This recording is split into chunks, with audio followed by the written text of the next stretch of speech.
Welcome to the Northeast Kingdom Voice. I'm your host, Scott Wheeler. Today's guest is Jax Willey, and she is a job recruiter, and she's here to talk a bit about her job. Welcome to the show, Jax. Hi, Scott. Thanks for having me on. You were telling me you've never really done this before. No, I haven't. So you've always worked behind the scenes? Well, it's nice because I can live local and work global. So I work virtually from my home. Right. And have companies that I work with all over the world and the country, but mostly Vermont. How do you like working from home? Until COVID, I liked it. But then when COVID hit, our entire family was brought into our small house for, 2 kids doing virtual school, my husband doing virtual work, and then myself. So it got a little crowded. Right. Yeah, because I've worked pretty much from home for 25 years.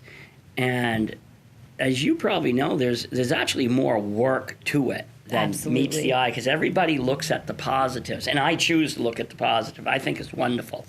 But it's not for everybody. You have to be self-directed, because you're working, so you're not doing laundry or the dishes. I think you put more work into your day though, because your work is at your home, right. So you're checking emails, right. From 6 in the morning until 10 o'clock at night. Yeah, I think it can go either way. I think you can put too little time, but there are a lot of people who probably put too much time in your work. There's no break between where is the workplace versus where is leisure time. Yeah. And after 25 years, I'm still trying to figure that out. And the people in your life, whether it be family or friends, they have to realize that you are working. That is a problem. Right. Absolutely. So, because you're home. So when I think of what you do for a living, I think of the word headhunter, as in you are out there looking for heads. No, not the kind you find on Gilligan's Island that are looking for physical heads. You're looking for people. We are, yes. And so is that a term you use within the profession, or is that just some kind of term that came up just over the decades? That is a term that others use to describe recruiters. So we don't use it on ourselves because, headhunter, it's a little bit violent. But recruiting is what we do, or what we're called. But yeah, a lot of times I'll walk into a new client's, company and they're like, the headhunters are here. I don't find it offensive. I think it's kind of a neat saying, I guess. No, you before the show, you were saying when people think that you actually help find people jobs when in reality it's kind of like reversed. Absolutely. Completely reversed. Right. Not to say that, I haven't developed the skills to give really good tips and, kind of help people build their, portfolios and resumes. That's something that, I do for friends and family. But what we're really doing is a company will come to us and say, I have this position, it's really hard to fill, or I don't want to post it publicly. That could be an engineer or, a plastic technician. And we're even doing a prototyping company's president search. So they have these needs, and these are skills that, are pretty hard to find. So they come to us and retain us to go find it for them. So then we have some tools that we use. LinkedIn is probably the most well-known, career social networking site. It's invaluable. I suggest anybody looking for a job, gets on LinkedIn, updates their profile professionally like a resume, and checks it regularly because that's, recruiters, that's how recruiters reach out to people. But we also have people we call sourcers working with us, and we train them through education on recruiting, sourcing, to use tools and techniques to find people through, we call it ninja tactics. So they can, they use something called Boolean special search strings and scour the web for people who are not on LinkedIn. And it's very technical, really, kind of like secret sauce. Right. So, And although our worlds kind of interconnect in some ways, because a lot of people know me, I know your family type thing, but we really connected on social media, including on LinkedIn, and social media can be your best friend, absolutely, or your worst enemy. Depends on how you use it. It's like, for example, with me, in the last, a lot of times I'm contacted by the people I'm contacted by as not recruiters because I'm not looking for a job. It's like the media, the worldwide media. It's like ABC just contacted me, the big ABC. They contact me every few months sometimes because they want to do a story now on COVID on the border, and then the BBC and such. Nice. And so I get all these, and before we go any further, do you give suggestions to people then about what to do on social media and what not to do? Absolutely, yes. For instance, I had a candidate, and a candidate is, somebody that I've found, who I've engaged to apply to the company, Right. And great candidate, but had something inappropriate on Twitter from months before. And it, and once that's discovered, doesn't matter, what your skill set is, if it's political, if it's, in any way derogatory or even just a little off color, it will eliminate you from, a position often, because people do check Twitter, Facebook, Google your name. So you, when you're sitting at your computer, even just for pleasure, do you ever look at what people post and think, oh, It crosses my mind. Absolutely. Yeah. And the thing is it doesn't have to be anything, whether it be racist or something. Yeah. Even sometimes, I know what people say is, well, I have a right to. Well, that's true. You have a right to do whatever you want to do within reason.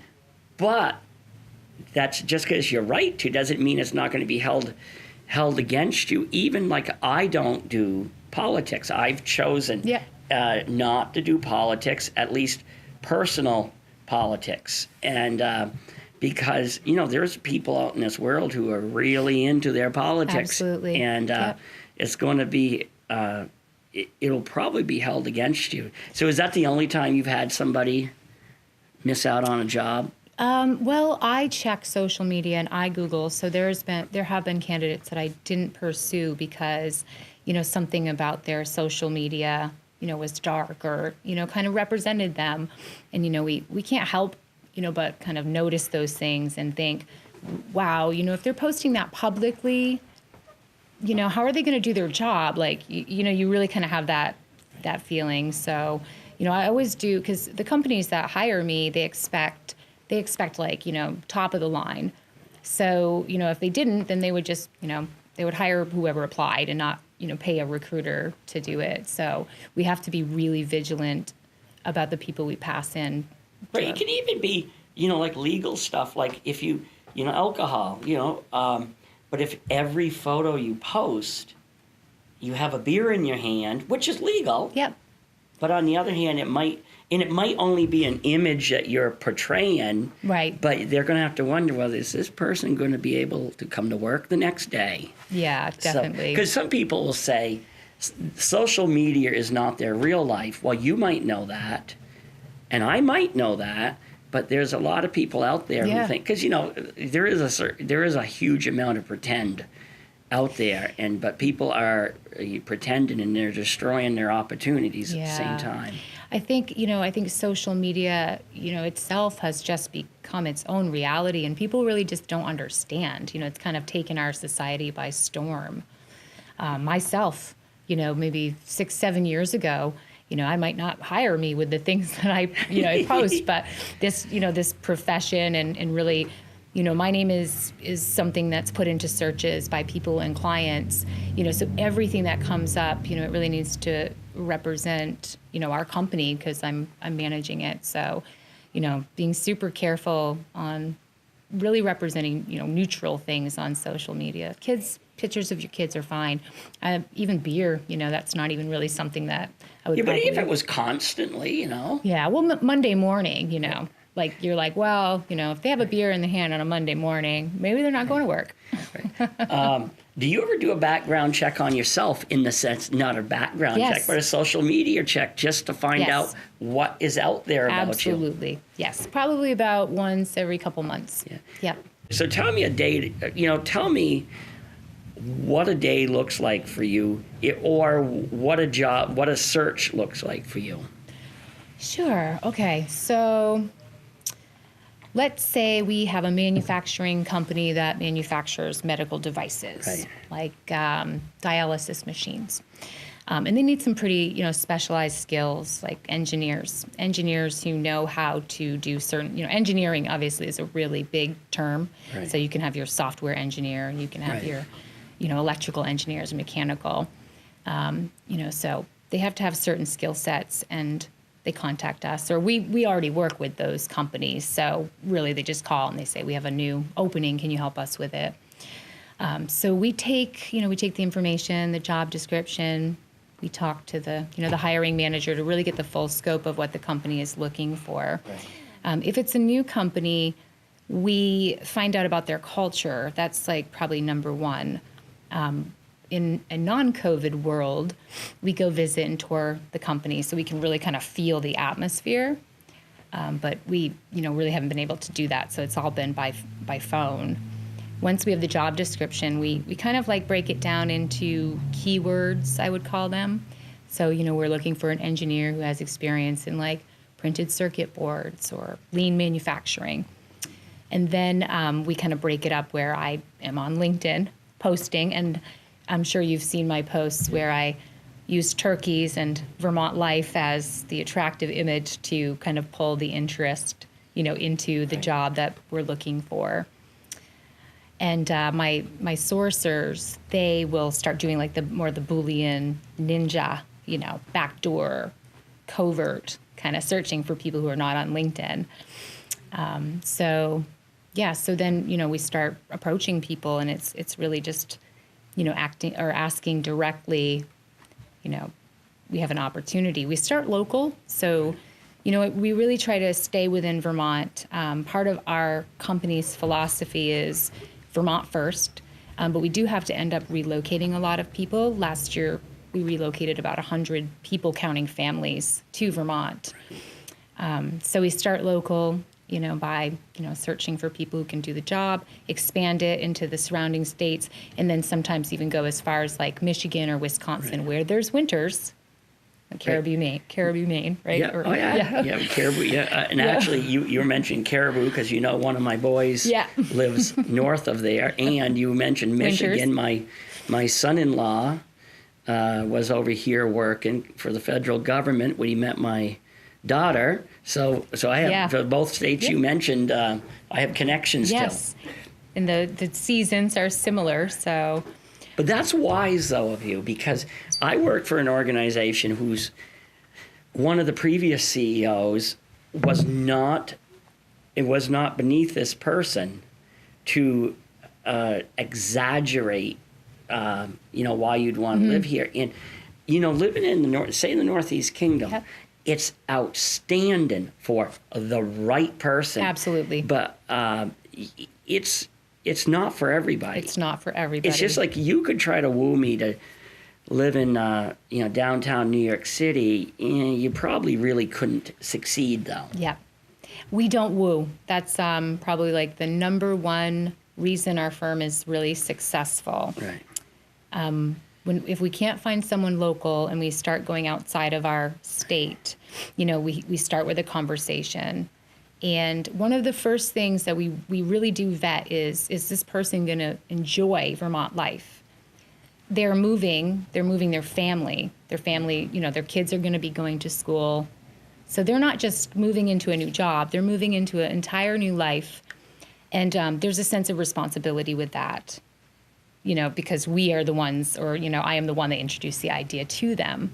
So, you really don't want to get someone here from California or Florida where, and be like, the snow is beautiful. You're going to love it, when they've never experienced a winter. And they might love it. They might love it. But, but there's a lot of risk that goes with that. And, we don't want them, picking their children up in a year and, rushing out of here. We want them to be happy.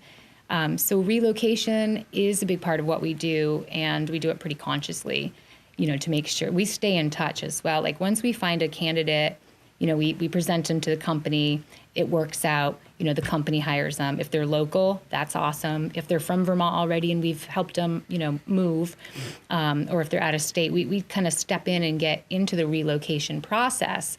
So not only are we, helping the company, we're helping that person like navigate, which community is best for them in Vermont, like where do they find, the best school that fits their family, and then even introduce them to, rentals and realtors to make sure that the whole process is really like supported. Right. So one reason I invited you on was some people in my life who are in the real estate business have said that while COVID-19 is a horrible thing, as far as real estate sales, absolutely, it has been a bonanza for them, because there's either people moving here or they're planning to move here because of COVID. Has that influenced your business at all yet? Yeah, it's interesting. I think that in a way it has encourage some people, to respond more to us. Right. But what I'm actually really seeing is that most of the people who are coming here, they're working remotely for companies, sort of outside of Vermont. So they're really they're moving in, they're taking the housing. And then when we're looking for housing for our candidates, we're having a little bit of a harder time. Right. But and also the remote capabilities that companies have now, agreed to do because of COVID, have made people a little bit happier in their current positions, and people are a little afraid to take a chance by moving to Vermont. So it's kind of been like up and down. You have some people who are like, wow, yeah, Vermont, that would be great because, I'd like to get out of the city. And then you have, others who are like, well, I'm already able to move to Vermont and work remotely, so it's been interesting. But yeah, the real estate market is really hot. People are bidding. I talk to people all the time, from everywhere. And, you have an asking price on a house, and then, the bids are coming in way over.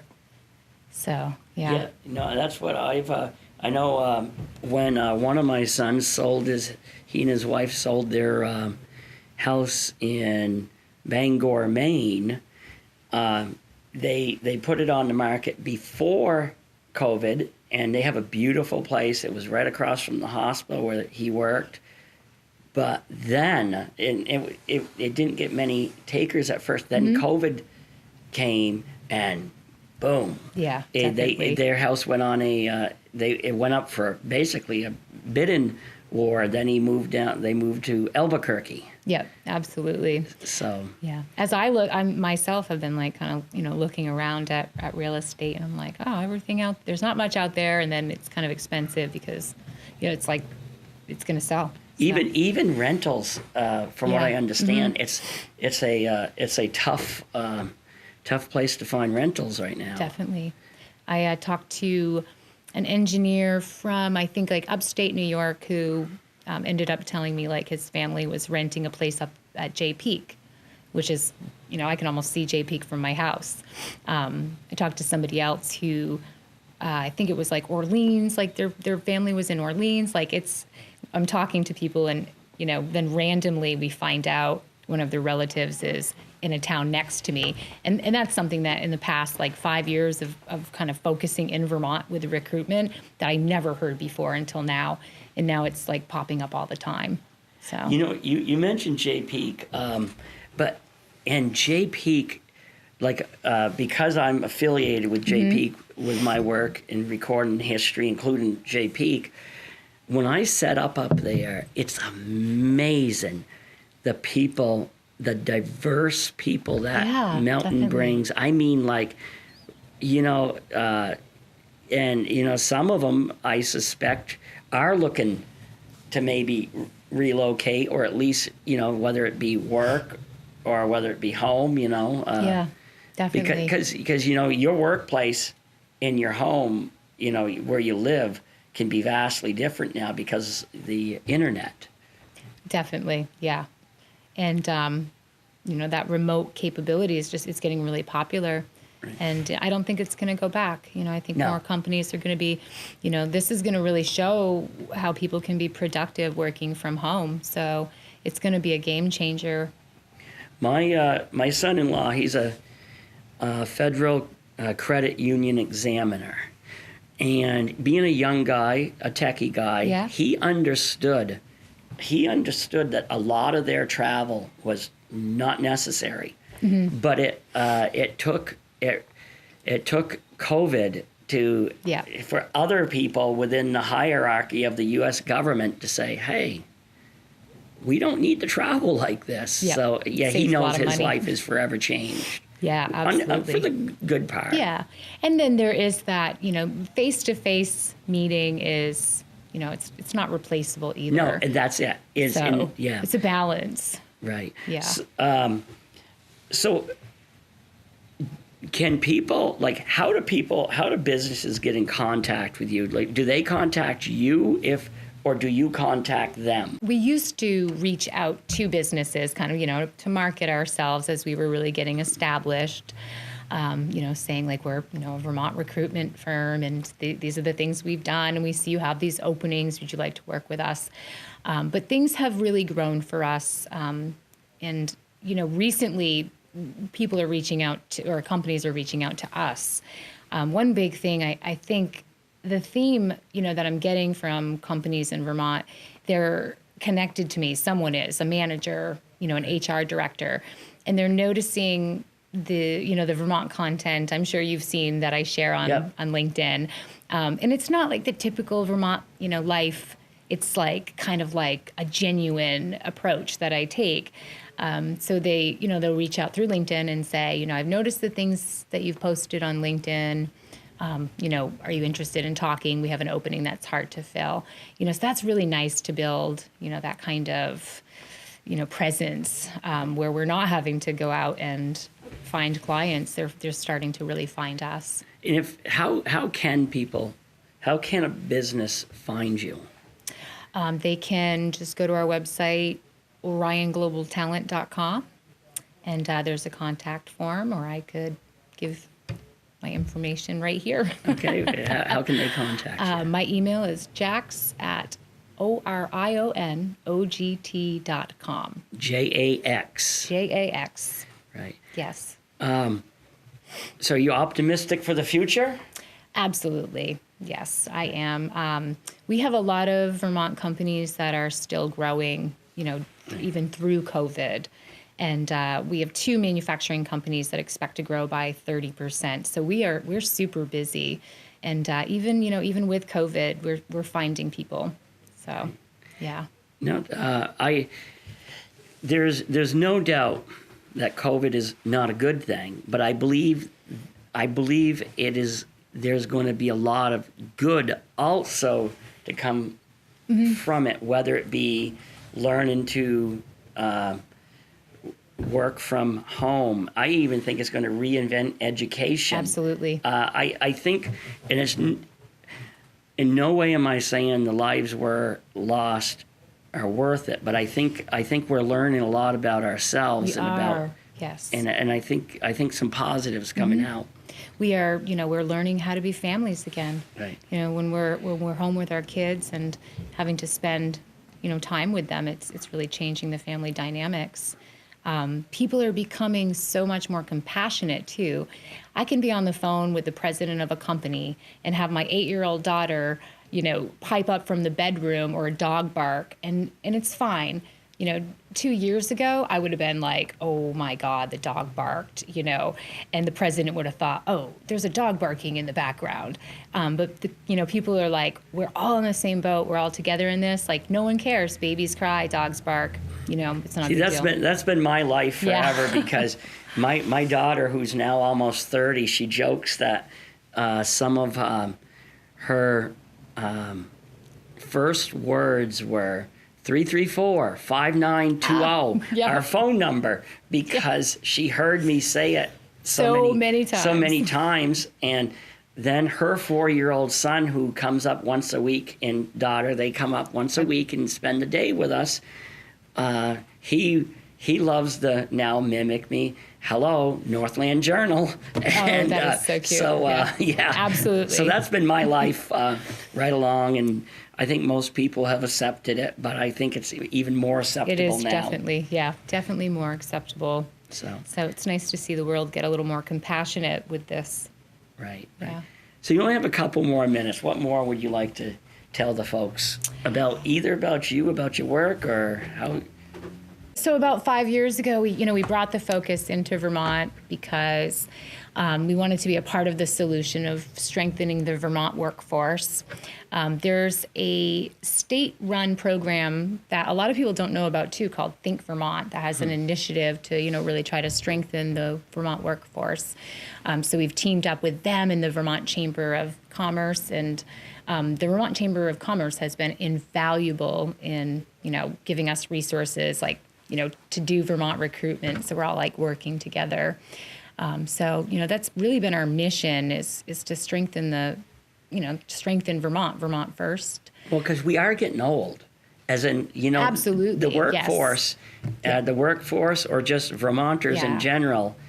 There's a fair number of people who are on the final years of their work, and those slots have to be filled. Good point. And that's another thing that came to me a few years ago is like my son was in high school. I was like, I really want to see this state be a place that like our kids can stay. He's talking about going to Colorado, and I'm like, wouldn't it be great if like we could retain more of our our young people in the state by making sure that we have jobs. Yeah, we're headhunters, but I feel like our mission is pretty. It's a pretty genuine mission, to kind of work with our state. And our core is manufacturing, engineering. We even do CNC machinists from that to C-level. So we love helping Vermont companies first, and I think we're so busy in Vermont that we don't even have time to be working with some of our more national companies. Right. Yeah. Well, okay. Thank you for coming on, and thanks for having me. It's been great having you on because I've actually learned a lot myself. Just because I've heard about I've heard about such positions as in headhunters, but I kind of never really knew what I guess I had a basic idea of what you did, but it's been an educational time. You see my posts. Right. All the time. No, I see you all the time. And I think you do a super job because you don't beat people over the head. Absolutely not. Opposite. Yeah. It's not a salesman. It's soft sell. It is, absolutely. Yeah. A lot of people think of recruitment as a sales job, but it's not that at all. Right. Not to us. Right. Yeah. Okay. All right. Thank you for coming on. And thank you to the viewers for tuning in to another segment of the Northeast Kingdom Voice.